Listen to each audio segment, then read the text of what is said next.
आज 2017 नंतर 9 वर्षाच्या कालखंडानंतर ही महापालिकेची निवडणूक होती आणि महापौर पदाची निवड जवळपास 6-6.5 वर्षानंतर होती शहरामध्ये. भारतीय जनता पक्षाची सत्ता दुसऱ्यांदा आल्यानंतर आज एकमतानं भोसरीतून निवडून आलेले, 2 वेळा बिनविरोध निवडून आलेले रवी बाबासाहेब लांडगे यांची महापौर पदासाठी पक्षाच्या वरिष्ठ पातळीवरून निवड करण्यात आली आणि त्याच्यानंतर त्यांचा अर्ज दाखल केल्यानंतर उपमहापौर पदासाठी शर्मिलाताई बाबर या आमच्या आकुर्डीतल्या भगिनी आहेत, त्यांची निवड करण्यात आली. त्या दोघांचेही नॉमिनेशन आम्ही 4ही आमदारांच्या उपस्थितीत सर्वांच्या एकमतानं या ठिकाणी सबमिट केलेले आहे. पहिल्यांदा नाव वेगळंच होतं उपमहापौर पदासाठी, ऐनवेळी का बदलण्यात आलं, काय नक्की कारण आहे? आणि ते नाराज आहेत तसे.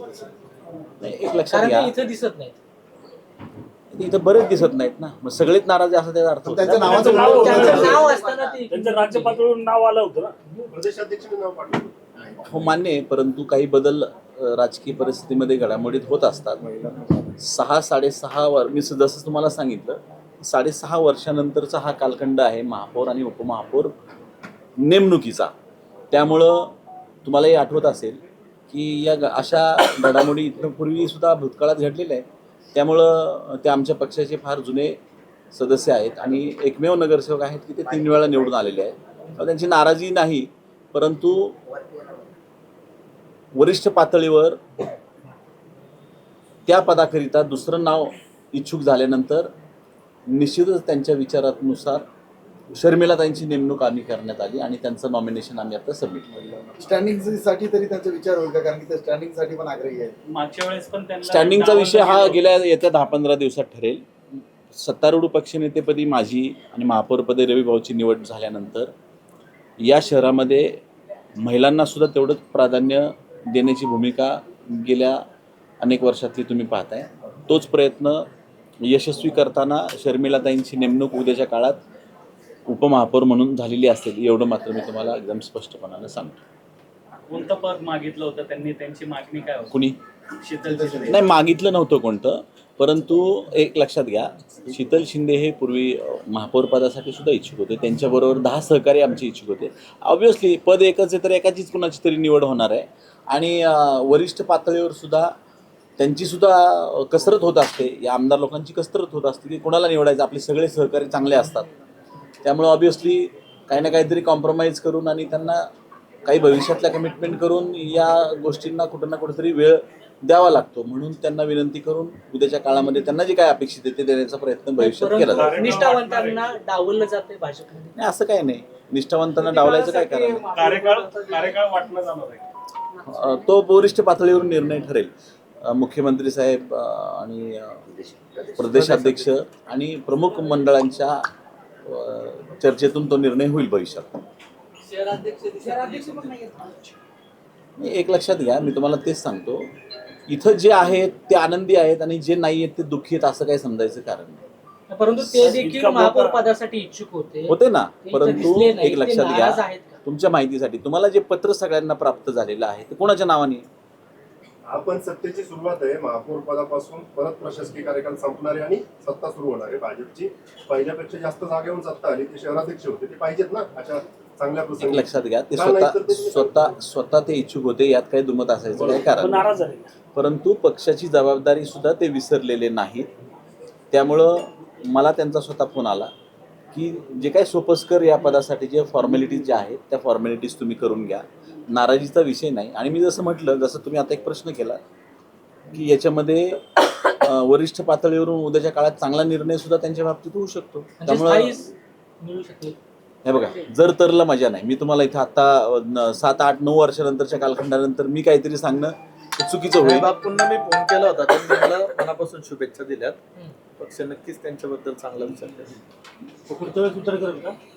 पुढच्या वेळेस नाही म्हणताय तो, पुढच्या वेळेस. आता पक्ष विचारातच आहे, पक्षाची जबाबदारी बापूंवर आहे. सगळे आमदार आहेत, तिथे तुम्ही म्हणालात की निवडून आल्यावरती महिलांना प्राधान्य देण्याची भूमिका होती म्हणून उपमहापौरपदी त्यांची निवड केली. पण आता महत्वाच्या पदावरती महिलेची वर्णी लागणार नाही या अडचणीमुळे उपमहापौर काय निवड झाली त्याचं काय म्हणजे उपमहापौर म्हणजे लक्षात नाही आलं तुम्हाला काय? म्हणजे जास्ती महत्वाचं पद महिलांना दिलं जाणार नाही अशी आता अडचण सांगितली. एक लक्षात घ्या, तुम्हाला गतकाळात आठवत असेल तर मागच्या वेळी माई ढोरे महापौर शहराच्या 2.5 वर्ष होत्या. त्यामुळे काय होतं, झालेलं आपण विसरायचं नाही ना. ज्या झालेल्या गोष्टी झालेल्या आहेत ना, ताई आमच्या महापौर आहे, आमदार आहे. त्यामुळं भारतीय जनता पक्षाने इथं आमदारकी या शहराला विधान परिषदेच्या रूपाने दिलेली कशी विसरून चालेल? महायुतीतला घटक पक्ष राष्ट्रवादीने महापौर पदाचा फॉर्म न भरता उपमहापौर पदाचा भरलाय. सत्तेत घेण्याचा विचार आहे का भाजपचा? नाही, ते वरिष्ठ पातळीवर निर्णय ठरतील. आज या बघा, निवडणुकीच्या ज्या काही अडचणी झालेल्या आहेत त्या झालेल्या आहेत. मध्यंतरीच्या काळात दादांची अशी घटना घडल्यानंतर उद्याच्या काळामध्ये आपल्याला विरोधक हा शब्द न राहता आपण या शहराच्या जर विकासासाठी एकत्र आहोत तर त्या शहराच्या विकासासाठी विरोधकांना सुद्धा बरोबर घेऊन जाण्याची भूमिका आहे. त्यामुळे त्यांनी त्यांचा काय फॉर्म का भरला याची उत्तरं मी नाही देऊ शकत. नाही, परंतु या भूमिकेमुळं भाजपमध्ये अंतर्गत कलह होऊ शकतो. काय कारण आहे त्याच्यामुळं? आम्ही आमच्या पक्षाची धोरणं आम्ही ठरवणार आहोत. दुसऱ्याच्या पक्षाच्या चांगल्या किंवा वाईटपणामुळे आमच्यात कलह व्हायचं काही कारण नाही. नाही, परंतु आता शत्रुघ्न काटे असतील किंवा शीतल शिंदे असतील हे नाराज आहेत, त्याच्यामुळं अंतर्गत कलह होण्याची काही नाही, काय कलह नाहीच आहे. तुम्ही बळच कलह करू नका. नाही, परंतु ते दिसत नाही, निघून गेले बाहेर, निघून गेले दिसत नाही, सरळ सरळ दिसते ते नाराज आहेत. उपमहापौर पदाच्या वेळेस आपल्या पक्षावर नामूस केली जाहीर झालं नाव आणि आल्यावर तुम्हाला बदलावं लागलं तर अशी परिस्थिती भविष्यामध्ये येऊ नये. उद्या परत विधी समिती आहे, स्टँडिंग समिती आहे, व्यवस्थापन काय काळजी घेणार? ते येणारा काळ ठरवेल ना त्यावेळेस. आणि ते नामुष्की वगैरे तुम्ही म्हणताय साहेब, आम्ही दिलं ना, दुसरं नाव आलं ना. त्यामुळे नामुष्की वगैरे असले शब्द नाही योग्य. असं नाही काय जाहीर साहेब, एक लक्षात घ्या, पक्षाचा निर्णय घेण्याचा जसा अधिकार आहे तसा बदलण्याचा पण अधिकार पक्षाच्या वरिष्ठ पातळीवर असतो.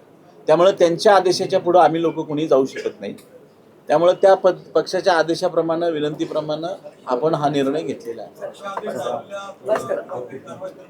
काय पक्ष आदेश डावलल्यामुळे काय कारवाई करणार? नाही, काही नाही. आता जरा थोडा कारभार सुरू केल्याचा आनंद बाळगू दे ना आम्हाला. अगोदरच गोळ्या घालायला लागले सगळे. सगळ्यांचे मनपूर्वक आहे ना भाऊ, 2 वर्ष. Okay, thank you.